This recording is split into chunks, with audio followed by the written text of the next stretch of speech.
Nós falamos de coisas que têm a ver com a derivada, agora vamos falar um pouco de coisas que têm a ver com a integral. Então, tipo comprimento e área. Na verdade, acho que eu vou adotar um ponto de vista ainda ingênuo, em que a gente meio que supõe que a gente sabe o que é comprimento, o que é área, que eles existem e a gente parte para calcular.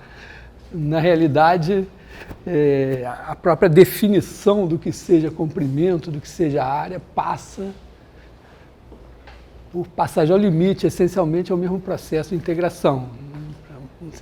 Para dar um primeiro exemplo, né?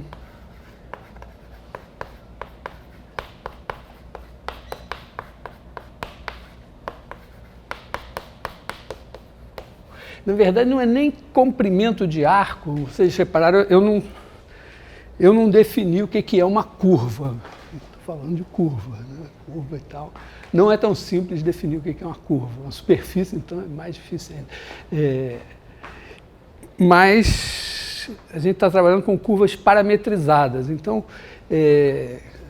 só para entender um pouco do que eu estou falando, eu vou medir não o comprimento, mas o espaço percorrido, que é diferente. Por exemplo, se você faz a curva C de t igual a cosseno t, seno t com t em R, isso descreve um círculo de raio 1, cujo comprimento é 2π, onde π é um número misterioso lá. Mas, na realidade, se você medir o espaço percorrido aqui, né, você vai andar, começar em zero, né, você vai andar, se for medindo, vai toda a vida. É como, sei lá, se você pegasse um círculo de raio R, bem grande, né, você podia, inclusive, andar a vida toda pensando que estava sempre andando para frente. E, na verdade, ficar dando voltas e voltas e medir um comprimento infinito. Então, o comprimento que a gente vai medir não é o comprimento, a gente vai sempre pensar uma curva parametrizada, né? Então, C vai ser de um intervalo. Eu vou tomar esse intervalo fechado, AB. Aqui não importa se é R2 ou R3, podia até ser Rn. Essencialmente é a mesma coisa. O que importa é que a gente sabe, dados um ponto A e um ponto B, a gente sabe medir a distância AB. Quer dizer, AB, se A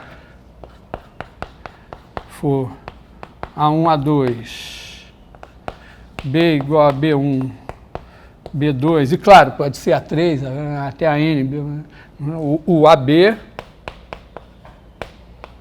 é igual a B1 menos A1 ao quadrado, mais B2 menos A2 ao quadrado, elevado a 1/2. Às vezes eu gosto de escrever, em vez de raiz quadrada, escrever elevado a 1/2, é mais para treinar vocês a trabalharem com outras notações. Assim. Isso aqui, na realidade, para nós, isso é uma definição. Tá? Não sei se está claro assim. Nós temos o mundo real, a realidade. Inspirado nessa realidade, nós temos, vamos dizer assim, o plano geométrico, que é para nós como se fosse a nossa realidade. E construído em cima desse plano geométrico, nós temos o R2, que é o conjunto de pares ordenados. Então, em R2, a gente define isso aqui como distância. Então, a gente sabe medir a distância entre dois pontos. E a gente sabe que o menor caminho entre dois pontos é o segmento de reta. Então, você tem uma curva, ela faz alguma coisa assim, vou até fazer uma autointerseção. Aqui é o C de A, aqui é o C de B, e o intervalo AB, a gente desenha aqui, E aí faz a mesma coisa que faz quando a gente define integral. A gente pega uma partição de intervalos, então faz A igual a 0, B igual a n, aqui no meio, aliás, vou chamar de T0, né? T0, Tn, bota aqui o Ti, aqui, os caras no meio. E aí, obviamente, eu nunca me dou o trabalho de contar os... Toda vez que eu desenho, na hora que eu vou fazer isso aqui, eu me lembro, eu devia ter contado quantos pontos eu botei aqui, porque aí eu boto aqui um número de pontos que não coincide, mas tudo bem, né?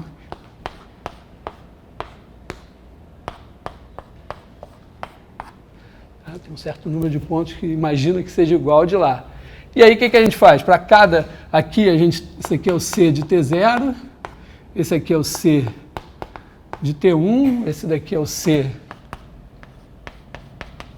de Tn, aí a gente pega os segmentos de reta, faz a poligonal,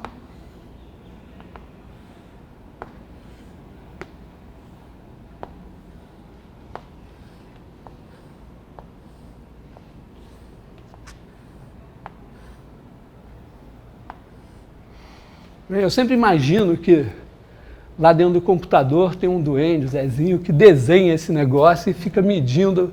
Mas você vê que ele não consegue medir a curva, né? No máximo ele vai conseguir medir esses caras aqui. Então, na realidade, o que a gente tem é uma aproximação, vamos chamar de P. P, a partição, é igual a T0, Tn, e o S de Cp é igual a somatório de igual a 1 até n de C de Ti menos C de Ti menos 1, que é o comprimento da poligonal. Isso é sempre, pensando assim, no que a gente quer, isso claramente é menor, vamos chamar de, chamei de S, acho que vou chamar de L, né? L é mais...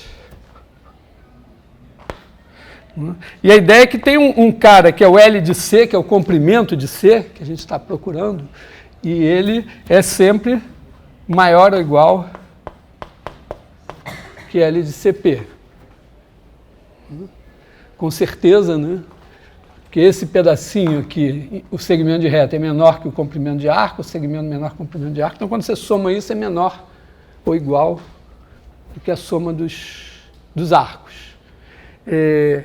E a ideia é que se a gente pegar esses pontos cada vez mais próximos, a gente deve estar aproximando cada vez mais o comprimento da curva. Em cálculo, vocês ouviram falar de uma coisa chamada supremo? Pareceu supremo, né? Então, a gente define o L de C como sendo o supremo em P dos L de CP, onde P percorre o conjunto das partições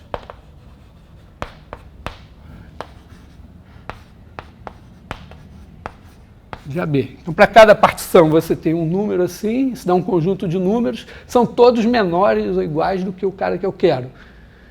E se tudo der certo, o comprimento é o cara que está lá em cima de todos, o menor cara em cima de todos é o comprimento. Essa definição ela faz sentido, basicamente, sempre. Vamos dizer, sempre significa, na verdade, tem que só tomar cuidado que esse comprimento aqui poderia ser infinito. Mas se tem curvas, dá para fazer uma curva. Se a curva for de classe C1, tiver primeira derivada contínua, é tranquilo isso dá. Mas, eventualmente, se a curva for só contínua, já dá para construir uma curva, acho que eu já mostrei para vocês, que preenche, por exemplo, um quadrado inteiro. E o comprimento dela vai ser infinito, por essa definição. Mas aqui estou só apresentando o que seria. Mas vamos dizer, nós vamos nos restringir à situação em que a nossa curva é C1 ou C1 por partes. C1 por partes é que a curva pode quebrar assim.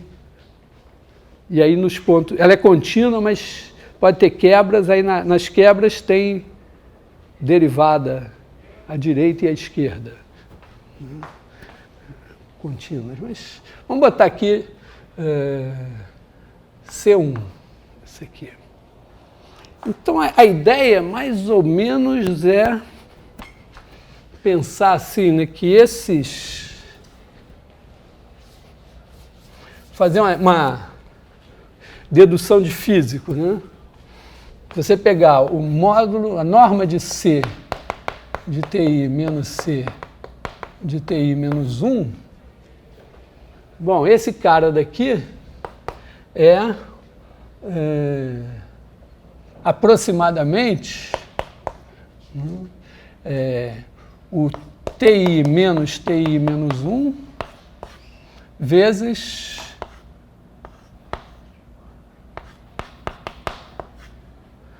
podemos botar aqui, bota a velocidade em TI. Podia ser um XI qualquer aqui no meio, tá? Estou usando o fato de que eu aproximo essa diferença daqui pela velocidade vezes o intervalo de tempo. Né? Ideia básica de velocidade. Está todo mundo em paz com isso? Então faço essa aproximação e aí, na cara de pau, digo, bom, então L de CP é aproximado pelo somatório de igual a 1 até N de C ponto de TI. Na verdade eu usei, vou botar TI menos 1 para ficar coerente com a figura que eu fiz ali, né?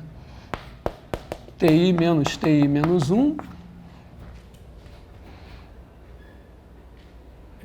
E isso daqui, bom, se essa função é bonita, converge e tal, isso aqui converge para a integral de A até B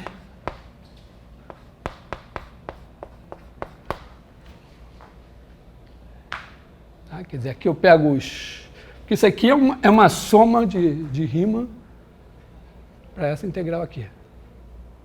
Claro, quer dizer, se eu fizer o desenhozinho aqui, assim, botar o intervalo AB, aí colocar aqui o gráfico C ponto de T. Aí eu faço a partição, aquela soma ali é isso, né?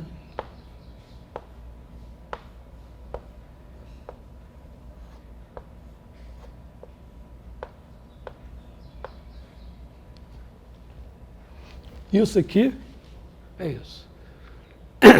E isso aqui é a aproximação disso. Então, a ideia é a gente trocar isto por isso aqui. Isso, na verdade, é um teoreminha, assim, né? Quer dizer, se... Vou botar assim, vamos dizer, teoreminha.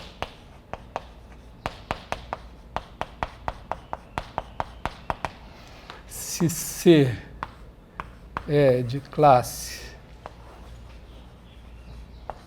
C1, então